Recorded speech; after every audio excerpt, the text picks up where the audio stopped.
दोस्तों, पिछले कुछ दिनों से जिस विषय को लेकर पूरे दुनिया में अफरा तफरी मची हुई है, वो विषय है हमास और इजराइल के बीच में छिड़ी हुई जंग। दोस्तों, एक तरफ से ये विषय भले ही सिर्फ मिडिल ईस्ट की क्यों ना हो, लेकिन इसका असर आज पूरे दुनिया भर में देखने को मिल रहा है। आज के दिनों में पूरे दुनिया भर में सिर्फ इसी विषय को लेकर एक डर का माहौल छाया हुआ है, और ऐसा सिर्फ इसलिए क्योंकि दुनिया भर के सभी देश अब यही समझ रहे हैं कि इस विवादित विषय को लेकर शायद बहुत ही जल्द तीसरे विश्व युद्ध की शुरुआत हो सकती है। और दोस्तों, ये बात तो हम सभी जानते हैं कि कोविड के बाद अगर इस दुनिया में एक बार फिर से कोई विश्व युद्ध होता है तो उस विश्व युद्ध की वजह से पूरे मानव जाति का अस्तित्व घोर संकट में पड़ सकता है।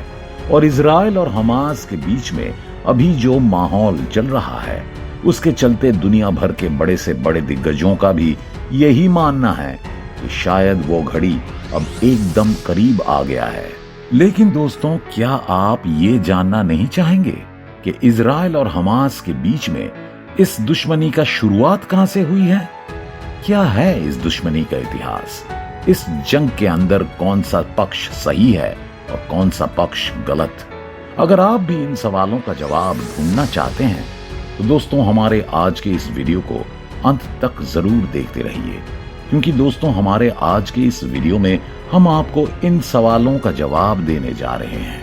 तो चलिए दोस्तों, अब बिना बात को बढ़ाए हम सीधे चलते हैं हमारे आज के इस वीडियो की तरफ। दोस्तों, किसी भी विवादित मुद्दे पर बात करने से पहले उस विषय का इतिहास जान लेना बहुत ही ज्यादा जरूरी है, क्योंकि अगर हम बिना किसी विषय के इतिहास को जाने यदि उस विषय के ऊपर चर्चा करते हैं तो वो चर्चा किसी काम का नहीं होता है, क्योंकि उस चर्चे के अंदर ऐसे कई सारे पहलू होते हैं जिसके बारे में हमारे पास ज्यादा जानकारी नहीं होती है।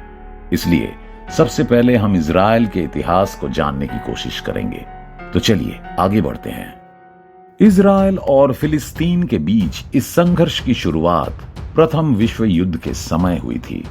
ऑटोमन यानी उस्मानी साम्राज्य की हार के बाद ब्रिटेन ने फिलिस्तीन पर कब्जा हासिल कर लिया था। फिलिस्तीन में यहूदी अल्पसंख्यक थे, जबकि अरब बहुसंख्यक थे। अंतर्राष्ट्रीय समुदाय ने ब्रिटेन को फिलिस्तीन में यहूदी मदरलैंड बनाने का काम सौंपा था। ब्रिटिश शासन ने 1917 में बैलफोर घोषणा की, जिसमें फिलिस्तीन में यहूदियों के लिए एक अलग राज्य बनाने के लिए अपना समर्थन देने का संकेत दिया। इसमें कहा गया, ऐसा कुछ भी नहीं किया जाएगा जो यहां मौजूद गैर यहूदी समुदायों के नागरिक और धार्मिक अधिकारों के खिलाफ हो। 1922 से लेकर 1947 तक पूर्वी और मध्य यूरोप से यहूदियों का पलायन बढ़ गया, क्योंकि युद्ध और फिर द्वितीय विश्व युद्ध के दौरान यहूदियों को उत्पीड़न और अत्याचारों का सामना करना पड़ा। फिलिस्तीन के लोग शुरू से ही यहूदियों को बसाने के खिलाफ थे। 1929 में हेब्रोन नरसंहार में बहुत सारे यहूदी मारे गए थे। ये दंगा यहूदियों के बसने के खिलाफ हुए फिलिस्तीनी दंगों का एक हिस्सा था। फिलिस्तीन में जैसे जैसे यहूदी बढ़ते गए, कई फिलिस्तीनी विस्थापित होते गए और यहां से दोनों के बीच हिंसा और संघर्ष की शुरुआत हुई। 1947 में संयुक्त राष्ट्र ने फिलिस्तीन को यहूदी और अरबों के लिए दो अलग अलग राष्ट्र में बांटने का प्रस्ताव पास किया। यहूदी नेतृत्व ने इस पर हामी भरी, लेकिन अरब पक्ष ने इसे अस्वीकार कर दिया। ब्रिटिश शासन दोनों के बीच संघर्ष खत्म करने में नाकाम रहा और पीछे हट गया। इधर यहूदी नेतृत्व ने इजराइल की स्थापना की घोषणा कर दी।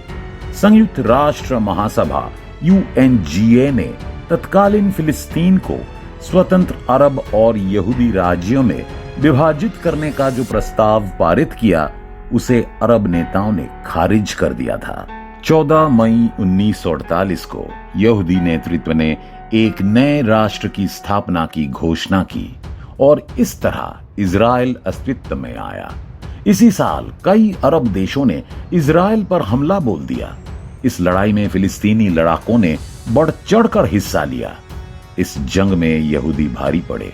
इजरायली सुरक्षा बलों ने 7.5 लाख फिलिस्तीनियों को इलाके से खदेड़ दिया और उन्हें पड़ोसी देशों में शरण लेने को मजबूर होना पड़ा।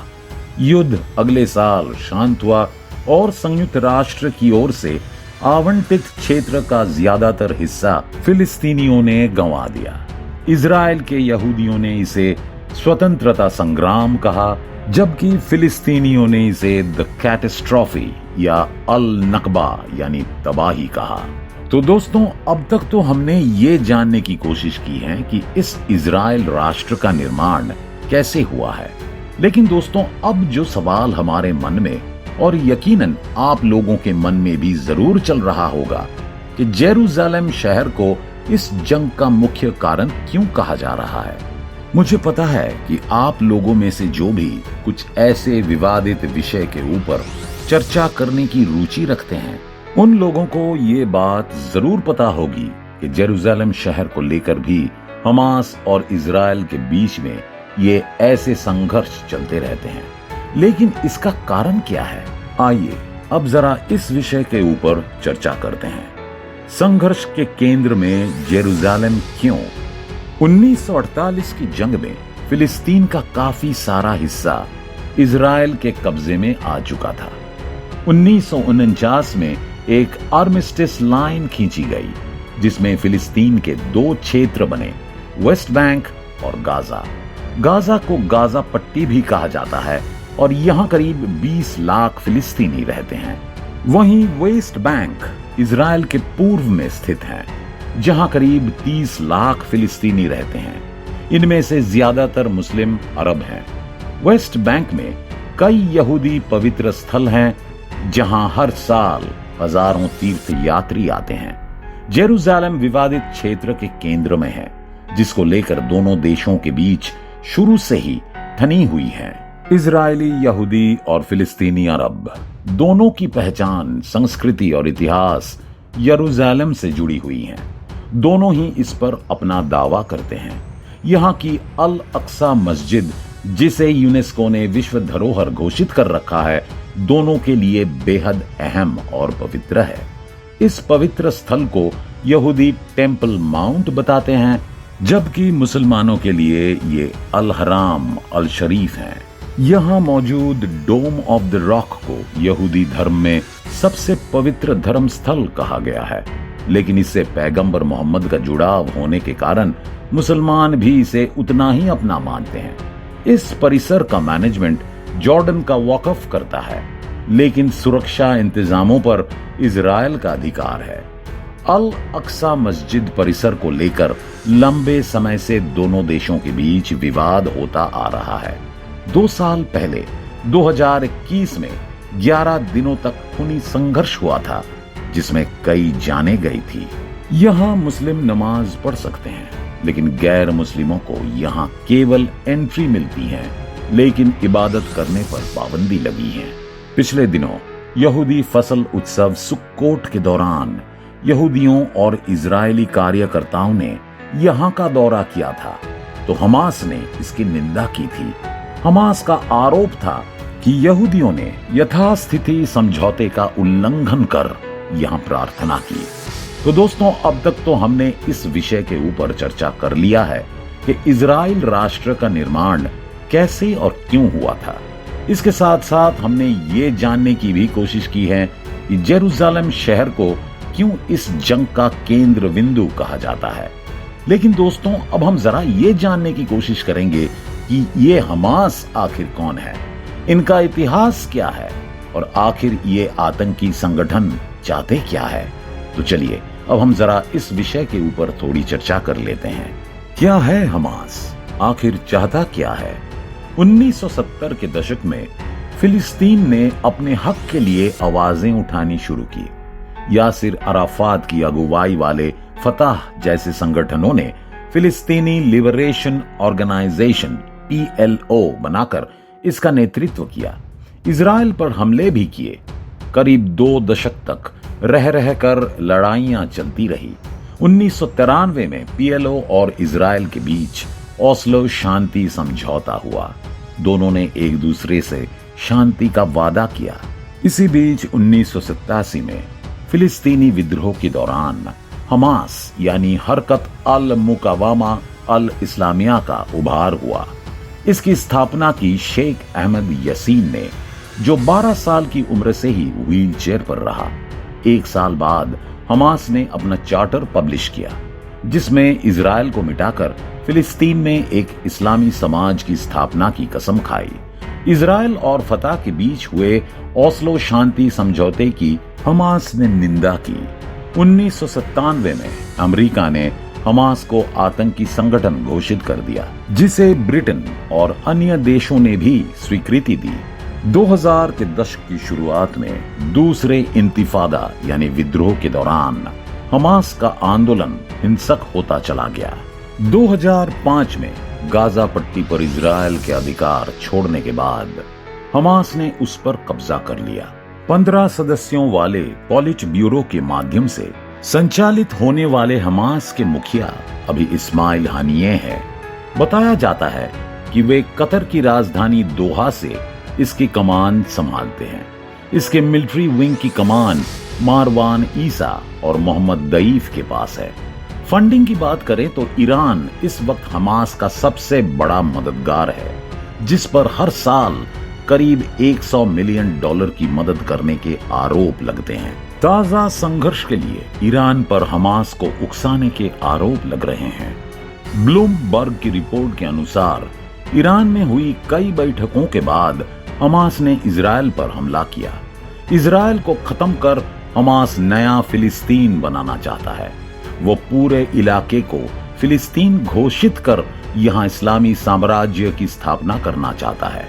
दूसरी ओर इजराइल ने हमले के बाद हमास को पूरी तरह खत्म करने का संकल्प लिया है। संयुक्त सशस्त्र सेना इजराइल रक्षा बल यानी IDF के जवान जवाबी कार्यवाही में लगे हैं।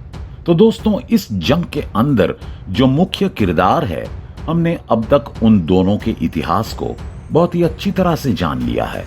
लेकिन दोस्तों, अब हम इस विषय के सबसे अहम सवाल के ऊपर चर्चा करने जा रहे हैं। और दोस्तों, ये सवाल यह है कि क्या होगा इस युद्ध के अंत में? इस युद्ध का असर कितना गहरा हो सकता है? इस युद्ध के प्रभाव से पूरे दुनिया भर में क्या क्या परिवर्तन आ सकता है? आइए अब हम जरा इस विषय के ऊपर चर्चा कर लेते हैं। अब आगे क्या होगा? इजराइल और फिलिस्तीनी चरमपंथी संगठन हमास के बीच छिड़े युद्ध में केवल एक ही विजेता होगा। ये ना तो इजराइल होगा और ना ही हमास। पढ़ते हुए अजीब लग रहा है, लेकिन एक्सपर्ट्स का यही मानना है। कुछ एक्सपर्ट्स का कहना है कि इजराइल पर अचानक हुए हमले में ईरान का हाथ हो सकता है। ईरान के नेताओं ने हमले पर प्रोत्साहन और समर्थन के साथ प्रतिक्रिया भी व्यक्त की है। उनका दावा है कि हालिया जंग के पीछे ईरान है और वो अपने मंसूबे में कामयाब होता दिख रहा है। और अगर ये बात सच है तो इसके चलते पूरे दुनिया भर में तबाही मच सकती है। अब देखना तो यह है कि आखिरकार इस युद्ध का असर कितना भयानक और कितना गहरा होता है। तो दोस्तों, हमारे आज की इस वीडियो को लेकर आपकी क्या राय है, ये आप हमें कमेंट बॉक्स में बता सकते हैं। और अगर आपको ये वीडियो पसंद आया हो तो इसे लाइक करने के साथ साथ अपने दोस्तों के साथ शेयर जरूर कर देना। और अगर आप हमारे चैनल में नए हैं तो इस चैनल को सब्सक्राइब जरूर कर देना। धन्यवाद।